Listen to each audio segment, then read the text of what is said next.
কুড়িগ্রামের রাজহাটে পার্টনার কৃতি স্কুল কংগ্রেস অনুষ্ঠিত। কুড়িগ্রামের রাজহাটে program on agricultural and rural transformation for nutrition, entrepreneurship and resilience in Bangladesh প্রোগ্রামের আওতায় পার্টনার কৃতি স্কুল কংগ্রেস অনুষ্ঠিত। বুধবার 4 জুন সকাল 11টায় কৃষি সম্প্রসারণ অধিদপ্তর রাজহাটের আয়োজনে রাজহাট উপজেলা নির্বাহী অফিসার মোহাম্মদ আলী ইমামের সভাপতিত্বে এবং উপজেলা কৃষি সম্প্রসারণ অফিসার মাহিদুল হাসানের সঞ্চালনায় উপজেলার কৃষক প্রশিক্ষণ কেন্দ্রে অনুষ্ঠিত সভায় প্রধান অতিথি হিসেবে বক্তব্য রাখেন কৃষি সম্প্রসারণ অধিদপ্তর খামারবাড়ি কুড়িগ্রামের মুখ্য পরিচালক মোহাম্মদ আবদুল্লাহ আল মামুন। অনুষ্ঠানে স্বাগত বক্তব্য রাখেন উপজেলা কৃষি অফিসার মোসাম্মদ সাইফুল্লাহর সাথী। বিশেষ অতিথি হিসাবে বক্তব্য রাখেন অতিরিক্ত উপপরিচালক শস্য আসাদুজ্জামান, উপজেলা অতিরিক্ত কৃষি অফিসার হৈমন্তী রানী। অন্যান্যদের মধ্যে বক্তব্য রাখেন উপজেলা বিএনপি আহ্বায়ক মোহাম্মদ আনিসুর রহমান, উপজেলা জামায়াতে ইসলামের আমির মাওলানা মোহাম্মদ কবির।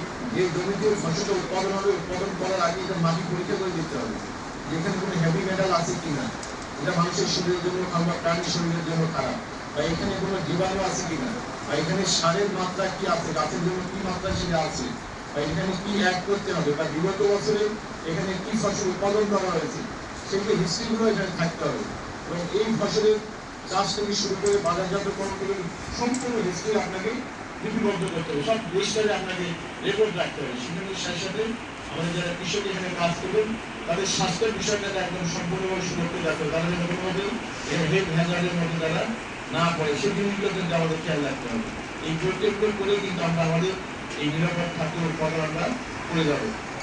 এখন দেখেন যে রাখছি এবং প্রশাসনে যারা আছে তারা আছে, অর্থাৎ সব ধরনের জনগোষ্ঠী কিন্তু এখানে আছে, যাতে সকলকে নিয়ে আমরা কৃষিকে সামনের দিকে নিয়ে যেতে পারি ও দেশকে খাদ্য নিরাপত্তা আমরা দিতে পারি। এইখানে আমরা যে কৃষক সার্ভিস সেন্টারগুলো আমরা করবো, এর মাধ্যমে আমরা কৃষকদেরকে সেবা দিতে চাই। আমাদের একজন সাংবাদিক ভাই বলেছেন যে আমাদের বিদ্যানন্দ ইউনিয়নে কৃষকরা পেঁয়াজ চাষ করে ক্ষতিগ্রস্ত হয়েছে, পেঁয়াজ বীজটা খারাপ ছিল।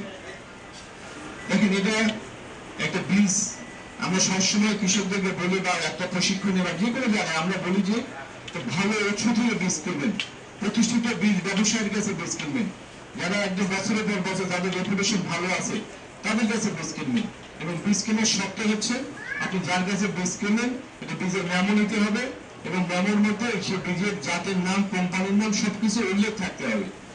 এই জিনিসটা যদি থাকে তাহলে কোনো কৃষক যদি বীজ কিনে প্রতারিত হয়, তার বীজটা যদি খারাপ থাকে, তাহলে বীজ আইনে আমরা একটা মামলা করতে পারি। আমাদের ডিসট্রাকশন এজেন্সি বলে আমাদের কৃষি মন্ত্রণালয়ের একটা সংস্থা আছে, তাদের কাছে অভিযোগ করলে এই বিরুদ্ধে তারা কিন্তু ব্যবস্থা নিতে পারবে এবং কৃষকদেরকে সেই ক্ষতিপূরণটা দেওয়া যাবে।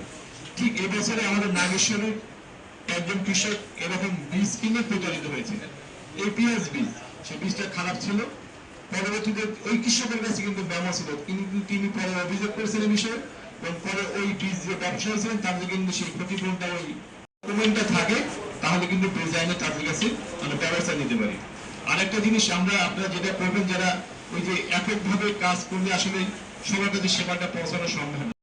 অসংখ্য ধন্যবাদ যে আপনারা আমাদের মূল্যবান সময় আপনারা এখানে ব্যয় করে আমাদের এই অনুষ্ঠানে থেকেছেন এবং আমাদের এই সভাটিকে সাফল্যমণ্ডিত করেছেন। সেজন্য সকলের প্রতি আমি আমাদের কৃষি সম্প্রসারণ রাজনীতির পক্ষ থেকে কৃতজ্ঞতা জ্ঞাপন করছি।